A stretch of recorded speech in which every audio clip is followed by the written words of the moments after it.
Hi muckers, welcome back to my YouTube channel. So today I am doing something that I've wanted to do for quite some time. So I go in these rabbit holes on the internet, and one of these was I pretty frequently watch 9/11 documentaries online. I have, been to the World Trade Center, the One World, I think it's called now. I've been there a couple times, and I've watched so many documentaries on 9/11. It is embarrassing to admit. And there was one topic that I had not found out about until honestly the past week or so. And since finding this out, I am so all consumed by this topic, and I have needed to bring it to you. And what I'm going to do is I've kind of done an overview today on the topic. And if enough people are interested, please, I'm like hands and knees begging, then I will do a deep dive. So today we're doing like a baseline, catching you up on everything, what happened, who is Tanya Head, and if you're interested, we will do a deep dive. And I am begging that you are, because this is like all consuming me right now. I've literally ordered the book about this. I do not read, but I am going to read. I have watched the documentaries on this. I am reading the news articles on this. I am paying for subscriptions from random ass newspapers from Barcelona to like find out more. So if you're interested, let me know. But we're going to get into the overall today. So in the spirit of Olivia from H3, who I absolutely adore, I have decided to put the information that I found on Wikipedia and other websites onto a PowerPoint for this overview of what we're going to be talking about. And again, if you're interested, then we will do the deep dive. So let's get into it. So shout out Olivia, love you much. So here we go. So the woman who wasn't there, the fake September 11th survivor. So here we see her, but we're going to find more about her in a second. So this is the introduction, if you will. So there you see her. No, you don't want to talk about 9/11. No. Well, you don't want to hear about 9/11. But today we will be. So we're going against Mother Mariah today, and we will actually be talking about 9/11. No. Well, you don't want to hear about 9/11. But today it's yes, we do want to talk about 9/11. Moving on. So this is Tanya Head, whose real name is Alicia Head. So this is her. Get familiar, because we are going to be talking about her in extensive detail very soon. There she is. Shout out to Wikipedia. Love you much. Got basically all of this information from Wikipedia. Love you much. Also, shout out to the book and movie. Love you much. The Woman Who Wasn't There, the book, and The Woman Who Wasn't There, the documentary, which, if you have done your research and your homework, I gave my audience a little bit of homework, which was to watch the documentary, which is literally on YouTube. And it's like 40 minutes. I went over yesterday to watch it again. I don't know how many times I fucking watched it now. And there were so many people in the chat being like, came here from Adam. So enough of you did your homework. So appreciate that. All right. So who's Tanya Head? That's not her real name. Again, her real name is Alicia Head, but we're going to be referring to her as Tanya throughout this to kind of keep consistent to the 9/11 story. So she's a Spanish businesswoman who claimed to be a survivor of the attacks of the World Trade Center on September 11th, 2001. And under the name Tanya Head, she joined the World Trade Center Survivors Network support group and later became the president. Let me just change the sizing of this a little bit. There we go. So again, to clarify, she went under the name Tanya Head. She is a Spanish businesswoman and lived in Barcelona, which was her native city, not New York, contrary to popular belief. So again, she joined the World Trade Center Survivors Network support group and then became the president of that support group, of something she wasn't even a part of, but we'll get to that. So her name was regularly mentioned in media reports of the attacks, and in 2007, it was revealed that Head's story was a complete hoax. Also, not only that she wasn't involved in 9/11 at any capacity, she also wasn't in New York City on September 11th, 2001. Yet she was the spokesperson of 9/11, and she was the biggest victim of 9/11. She was the one that did the media reports. She was the one that spoke to the mayor. She was the one that was speaking. She was, in her eyes, 9/11. Like, there was no one that knew more about her than her. You know what I mean? So she was not in New York on September 11th, but in reality, she was literally attending classes in Barcelona, where, you know, she lived.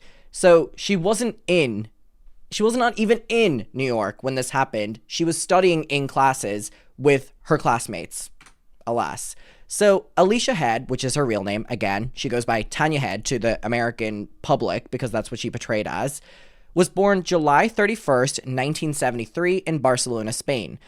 She came from a very prominent Barcelona family. Here's the catch, that were also involved in a financial scandal in 1992 for which her father and brother both served prison time. So her family have also, like, they literally went to prison because in 1992, her father and brother were involved in a huge financial scandal, which if you're more interested in, we can jump more into that. But again, I'm giving you a baseline of what we know about her. So she fled Barcelona. Her family are criminals, and so is she, basically. So she attended the University of Barcelona and worked for Hotel de la Villa, which was a Spanish hotel company. She later worked in Barcelona at a management secretary from 1998 to 2000 and was enrolled in a master's degree program at ESADE in 2001 when the September 11th attacks took place. Now, this is something that, you know, gets included in documentaries and books, but it doesn't really get focused on an awful lot. The fact that there were a lot of people who knew who Alicia was, so Tanya. You know, she was doing a master's degree. She worked a pretty long-term job at a management, you know, secretary. She also worked in a hotel chain. She had a lot of people that knew her as Alicia Head, which to me, we can dive a little bit deeper into that, but it's crazy to me that she was on newspapers. She was in media outlets. She was everywhere in New York being the face of 9/11 because there was no victim that had gone through a worse story than Tanya Head. Yet there were all these people around the globe that had worked with her, studied with her, and a lot of them worked or studied with her on the day of 9/11 when she was in Barcelona. All right, so the Survivors Network pulled up this picture of New York. Love New York and miss it so much. Considering going there for my 21st. Love it. So Tanya Head, fake name, traveled to the USA for the first time in 2003. So the first time that she went to America was past 9/11, by the way. Like, she was not only not in New York during 9/11, she was not in New York during 2001, 2002, and only went for the first time in 2003, which is absolutely batshit fucking crazy. And then the following year, she joined the World Trade Center Survivors Network in around 2003, 2004, which was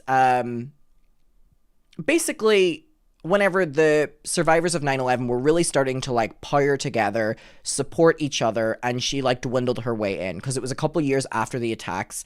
And from looking into it, the actual victims and the actual victims' families of 9/11 did not get a lot of support following the attacks. You know, it was very select people that were getting support. So these survivor networks were really, really, really important to people who were struggling with PTSD and struggling with trying to move on with their life and trying to deal and process.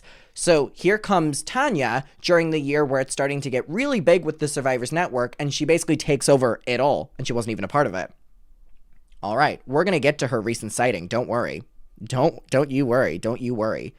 So, the original founder, well, one of the founders, Jerry, learned through word of mouth that a woman named Tanya Head had developed an online support group for 9/11 survivors. So this guy, Jerry, was doing, the World Trade Center Survivors Network, but he found out that there was a woman named Tanya Head who had, worked on an online support group for 9/11 survivors. And then after many months of email correspondence with Jerry, she decided to merge the group. So Tanya then decided, after speaking to Jerry, who was the original founder, they had this back and forth. She then decided that she was going to merge the groups and have everyone all together, right? For the ultimate support group, where there were a lot of people that could fall on each other's shoulders, more people's experiences, but keep in mind hers is the most traumatic, right? So, the network's purpose was to provide support for survivors of the attacks, as most public support was paid to a select group of victims. This is what we talked about: victims' families and first responders. And, they do deserve, support and how to deal with things, but there were a lot of people, specifically people that were involved in 9/11, survivors and survivors' families, that really didn't get a lot of support until, the early 2000s, whenever this tide really turned and the survivors got loud and they were speaking up for themselves and they were making themselves heard. Play on words there. And the main reason for that was Tanya Heard. I keep calling her Heard. Tanya Head, sorry. Keep calling her that. I don't know why. Tanya Head is her name. I keep, for some reason, saying Heard. Tanya Head. Tanya Head was really emailing mayors and officials trying to get them to value the victims. And there was a time period from whenever I was looking into it that the victims or the victims' families were not allowed to go to Ground Zero where 9/11 happened, into the memorial site. They weren't allowed to go past the outside gardens, was something that I read. And one of the people that directly changed that was Tanya Head, who was emailing and vouching for the survivors.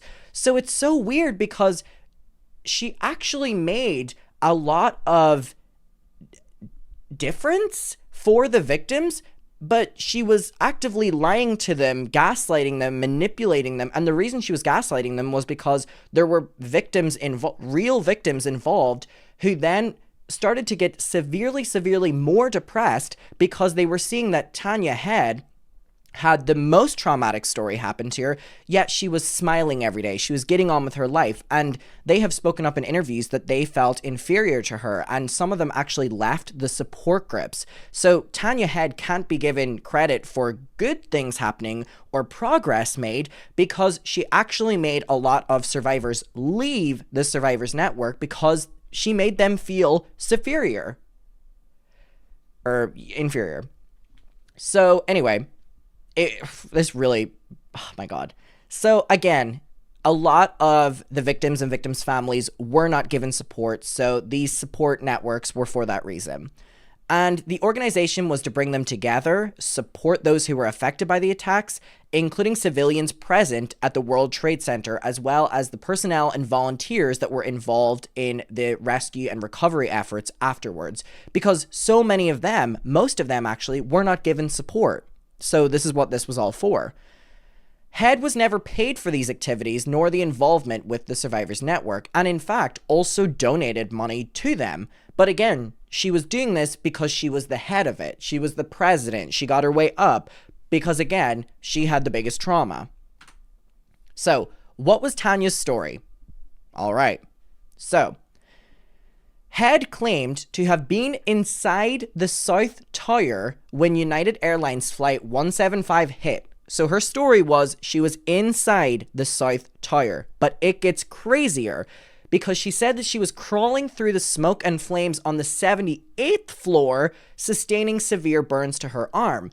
And the reason that this is really crazy is because if this was true, it would have made her one of the only people that survived above the point of impact. So this is what she did. She took things from everyone's stories and made them more extreme. So she was the ultimate victim in 9/11. So if someone, got burns, but they were below the impact of the plane, her story was looked at more favorably in the media because she was above the plane. You know what I mean? Like, oh my God. So yes, that was her story. It was that she was inside the South Tower when the plane hit. She was crawling through the smoke and flames, which then gave her severe burns, which she did have injuries on her arm, but we're going to get to the reason she had them because her classmates exposed that. And again, she would have been one of the only people, one of 19 people who were at or above the point of impact of the plane who would have survived. So, Head also claimed that her fiance, so again, this is all bullshit, but she claimed that her fiance Dave was killed in the North Tower. So she was in the South Tower, right?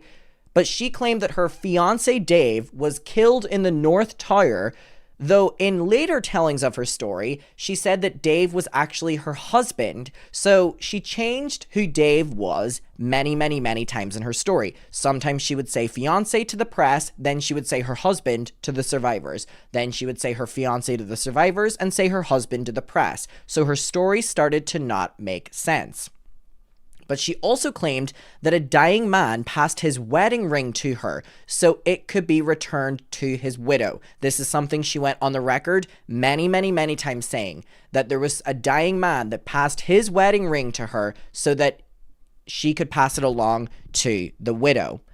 And that she had been rescued by Wells Crowther, whose heroic actions on the day were widely reported in the media. So what she did was took that there was one person who was getting very much so, praised in the media for their incredible attempts at saving lives and selfless acts of protecting people that were inside and trying to save lives and prioritizing them over him. She took that story and said that she was also rescued by this man.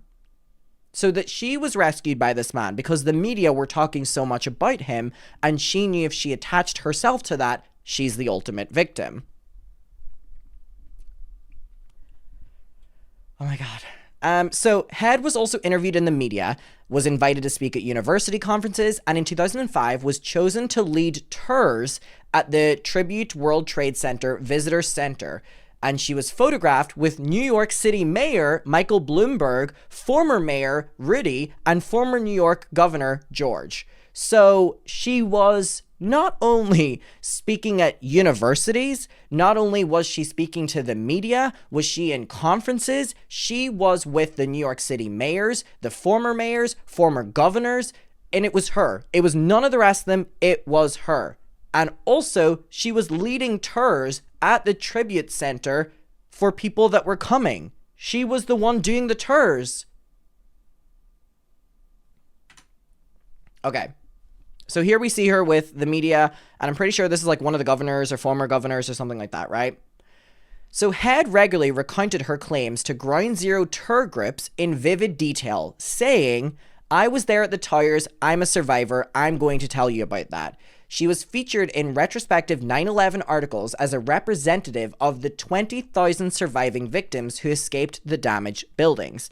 So Richard, her successor as president of the World Trade Center Survivors Network, said there was no reason to doubt her story. She looked the part, she had a badly injured arm that appeared to have burn scars, and her story was very, very, very realistic. So she did have, scars and burns on her, so people didn't doubt her stories. The messy expose. In September 2007, the New York Times sought to verify key details of Head's story as part of an anniversary piece. So the New York Times were not trying to expose anyone. What they were trying to do was an anniversary piece where they did a detailed description of what happened, and they were, finding all of the survivors, and I'm pretty sure that they were trying to backtrack and get information about each survivor and get stories off of all of them to then do this mega piece. So this did not start as an expose at all. Head claimed that she had a degree from Harvard University and a graduate business degree from Stanford University. But those institutions had no record of that whenever the New York Times looked into it. She claimed that she had been working at Merrill Lynch in the South Tower, but Merrill Lynch also had no record of her employment, nor did Merrill Lynch have offices in the World Trade Center at all at the time of attacks. So when the New York Times were looking into Tanya Head's story, none of it added up at all. Either workplaces didn't exist, or she was not on record at the universities. Both universities that she said. So, Head backed out of the 3 scheduled interviews and later refused to speak to reporters at all. So, she did not speak to the New York Times once they started to almost like poke and prod at what was the truth. So, the Times then contacted other members of the Survivors Network, and it raised questions about, the validity of Head's story. By the week of September 27th, 2007, a couple days before my birthday, the network voted to remove her as a president and as a director of the group. So everything started to fall apart for her at this stage because the Survivor Network were starting to also say to the press, well, this doesn't add up with what she told us. Fake lover. Amongst other questionable elements of Head's story was her engagement to a man named Big Dave. So we now have a fake lover that she also lied about, who had perished in the opposite tower.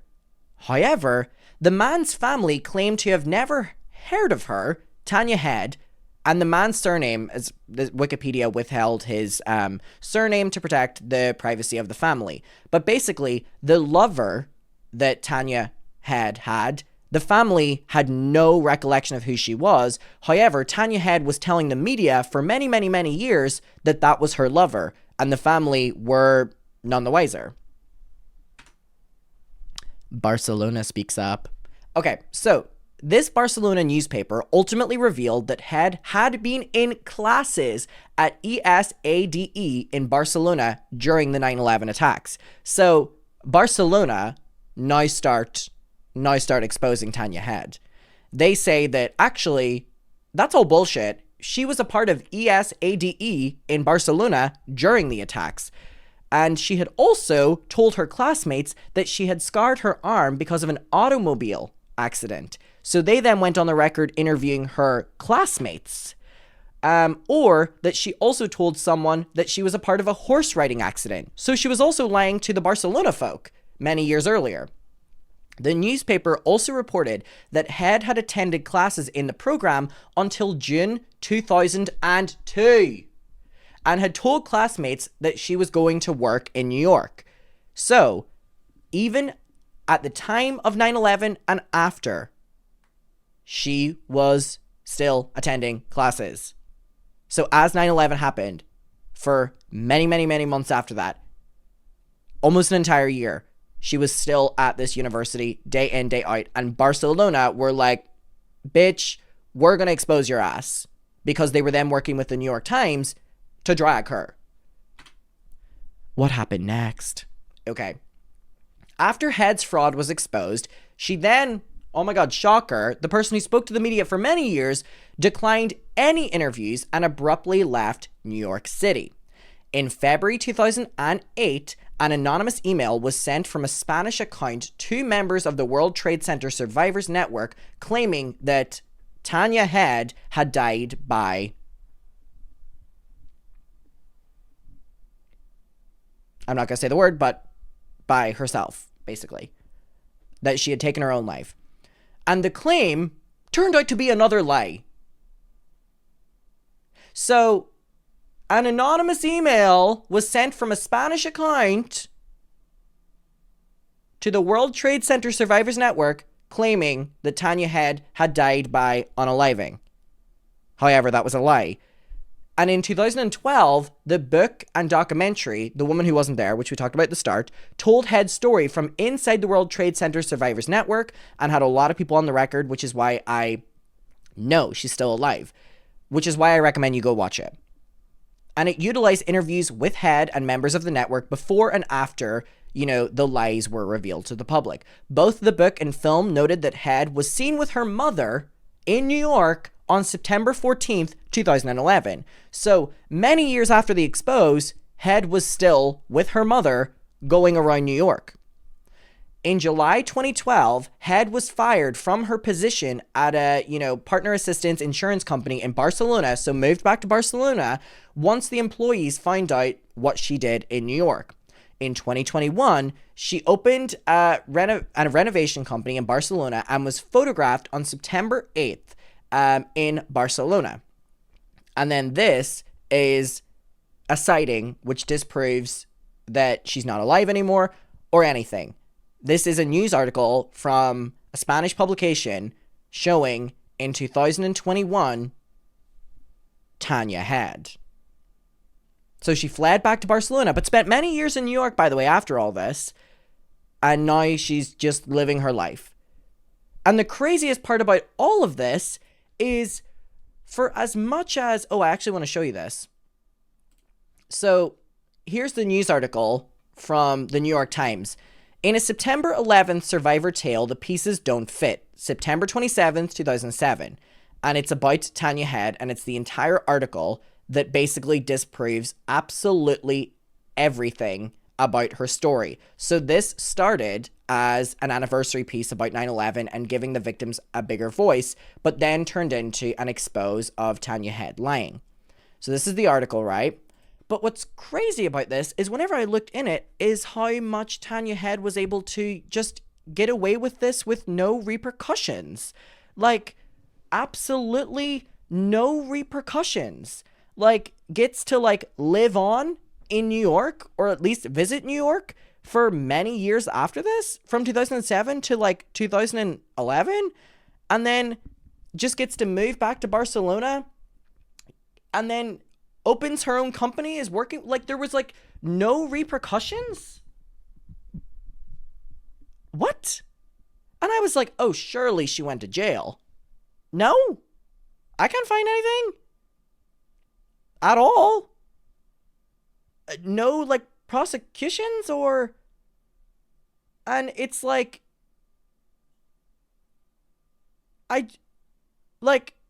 she got to do all that, no repercussions, and then fucks off back to Barcelona.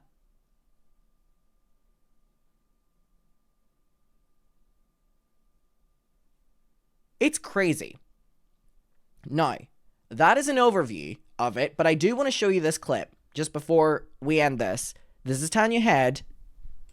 Some of my coworkers had families, they had little kids, and they died and I didn't. So why? Why am I special? Why was I spared? Why didn't they make it?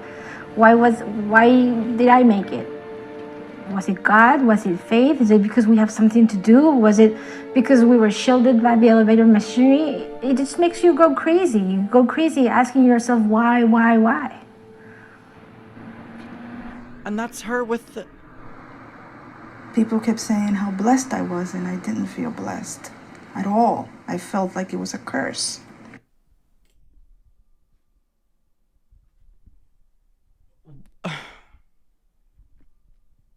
I wanted to do this because I want to dive deeper into this, but I can't do it without giving an overview. So that's an overview. Shout out to Wikipedia. Shout out to the New York Times. Shout out to that Barcelona newspaper. If you want more, let me know down below. But oh my God, I have wanted to talk about this for so long. Oh my God.